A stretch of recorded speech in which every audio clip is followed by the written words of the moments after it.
आज আমি বানাবো সয়াবিনের কোপ্তা কারি। এখানে 200 গ্রাম সয়াবিন আছে নিয়েছি। আর ওর সঙ্গে আমি প্রথমে সয়াবিনটাকে আমি ভিজিয়ে নেবো গরম জলে, জলটা বসিয়ে দিয়েছি। আর এর সঙ্গে আমি কী কী নেবো সেটা ইনগ্রিডিয়েন্টস দেখাচ্ছি। কাজু, কিশমিশ, কাঁচা লঙ্কা, একটু আদা কুচানো আমি কুচিয়ে দেখাচ্ছি। আর সয়াবিনের পকোড়া যেটা বানাবো তার জন্য নিয়েছি একটু বেসন, কুচানো পেঁয়াজ। ইনগ্রিডিয়েন্টস নিয়েছি আমি সরষের তেল, ফোড়নের জন্য তেজপাতা, গোটা শুকনো লঙ্কা আর একটু গোটা গরম মশলা, তার মধ্যে আছে দারচিনি আর ছোটো এলাচ। এবারে মশলা যেটা নিয়েছি আদা বাটা, রসুন বাটা, জিরা, ধনিয়া, কাঁচা শুকনো লঙ্কা একসঙ্গে বাটা আছে এখানে, আর পেঁয়াজ বাটা, হলুদ, ফোড়নের জন্য নিয়েছি গোটা জিরে। আর যেটা সোয়াবিনের আমি বানাবো পকোড়া তার জন্য একটু গোটা জিরে আর গোটা ধনিয়াও রেখেছি, আর একটু মালাই দুধ। আমার জলটা ফুটে গেছে, এরপরে আমি সোয়াবিনগুলো ভিজিয়ে নেব। একটু নরম করে সেদ্ধ করব, কেননা ওটা তো আমাকে ম্যাশ করতে হবে। তাই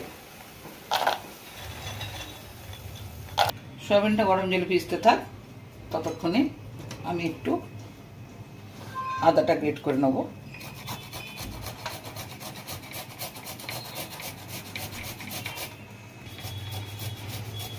লঙ্কাগুলো একটু ছোট ছোট করে কেটে নেব।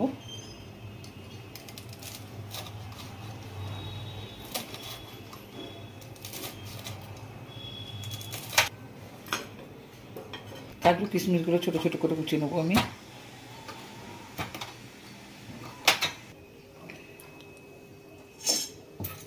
সয়াবিনগুলো আমার সিদ্ধ হয়ে গেছে, এরপর আমি ঢেলে নিচ্ছি।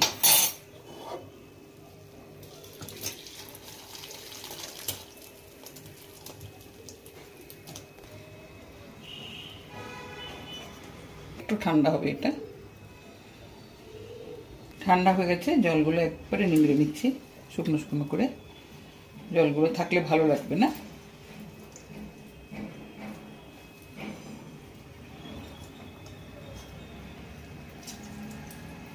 এবার আমি মিক্সিতে কিছুটা কিছুটা করে দিয়ে একটু ম্যাশ করে নেব।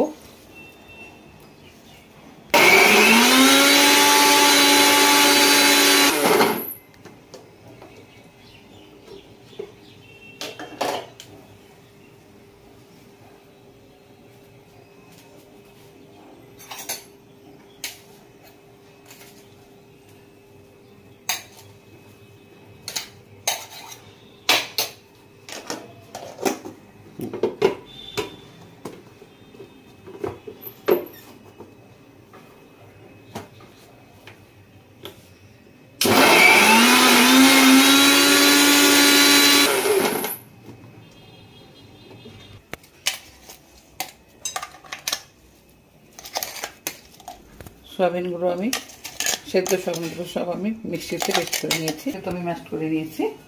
এরপরে আমি এক এক করে সব মেশাবো। তুমি দিচ্ছি কাঁচা লঙ্কা, আদা গ্রেট করা, কাজু কুচানো, কিশমিশ কুচানো, এরপরে দিচ্ছি ধনিয়া গুঁড়ো, আপনারা চাইলে চাট মশলা ইউজ করতে পারেন, জিরে গুঁড়ো, লঙ্কার গুঁড়ো,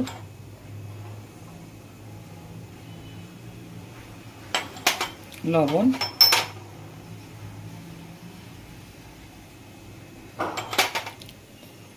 হলুদ,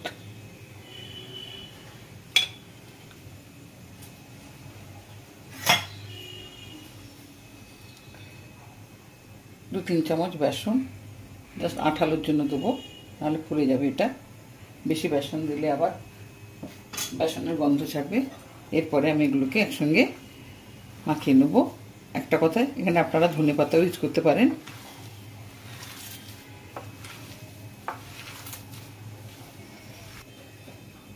একটু গরম মশলা দিচ্ছি।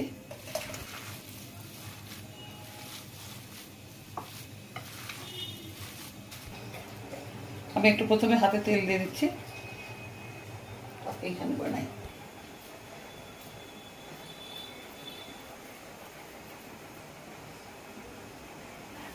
এটা আপনারা এরকম গোল গোলও বানাতে পারেন বা লম্বা সাইজেরও বানাতে পারেন বা চৌকো বানাতে পারেন। লম্বা সাইজে হলে এরকম হবে, আমি দেখাচ্ছি।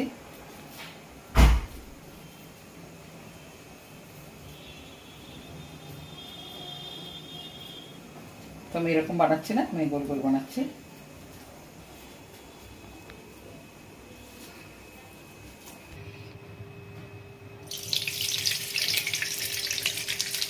ভাজার জন্য আমি সাদা তেল দিলাম। এরপরে আমি এক এক করে ভেজে নেব।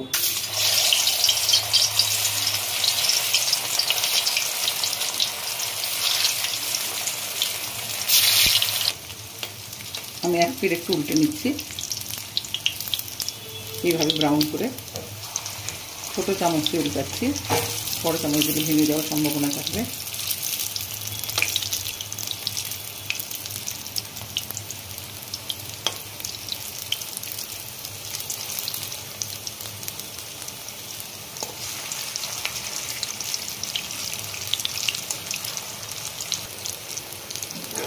বলগুলো আমার ভাজা হয়ে গেছে, এবার আমি নামিয়ে নিচ্ছি।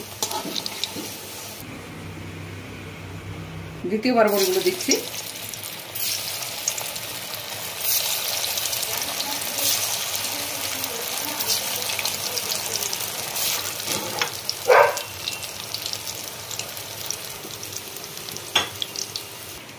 এই বলগুলো আজকে তো আমি এটাতে কারি বানাবো, কোপ্তা কারি, কিন্তু এটা আপনারা সন্ধ্যেবেলা চায়ের সঙ্গে স্ন্যাক্স হিসাবে ইউজ করতে পারেন। আমি একটা ভেঙে দেখাচ্ছি ভেতরটা।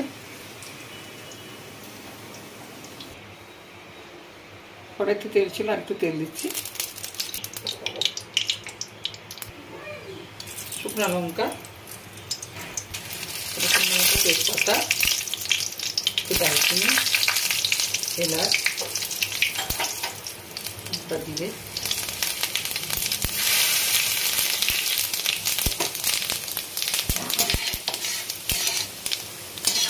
হলুদ দেবো, টমেটো দেবো,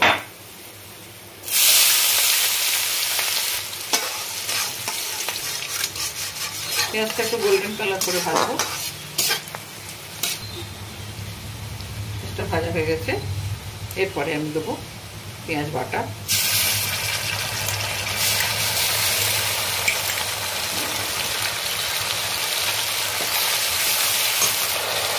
রসুন বাটা,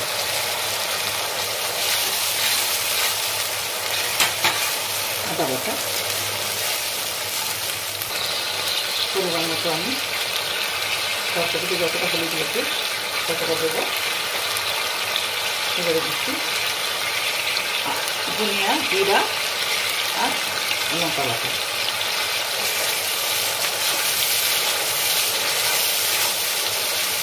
এরপরে টমেটো পিউরিটা দিচ্ছি।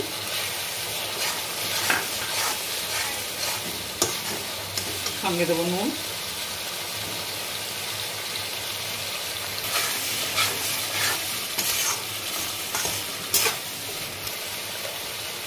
গরম মশলা দিচ্ছি, মালাই দুধ আমি দিয়ে দেবো। এতে একটু দিতে পারেন, যেহেতু আমি মালাই দুধটা দিচ্ছি তার জন্য আর চিনি দেবো না।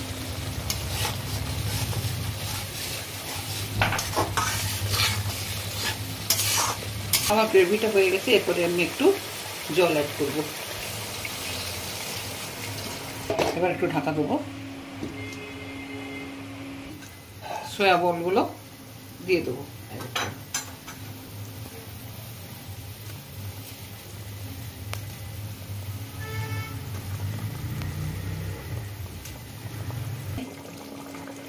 কাসুরি মেথি ছড়িয়ে দিচ্ছি,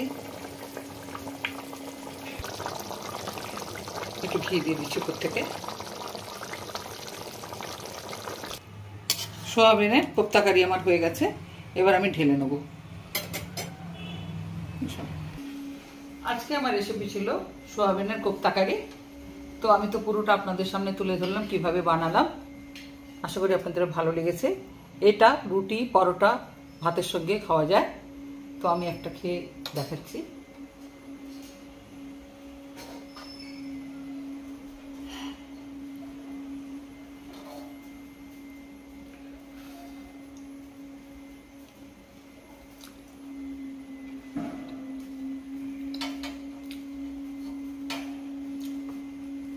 আমার তো ভালো লেগেছে, আপনারা অবশ্যই একবার চেষ্টা করে দেখবেন। একেবারে এক্সক্লুসিভ রেসিপি এটা। আর নিরামিষের তো কথাই নেই, আপনারা পেঁয়াজ ছাড়া পুরো নিরামিষও করতে পারেন। যদি কোনো নিত্য নতুন রেসিপি জানতে চান তাহলে অবশ্যই আমাকে কমেন্ট করে জানাবেন। আজকের মতো মিথিলেশ থেকে সুতপা আপনাদের থেকে বিদায় নিচ্ছি। নমস্কার।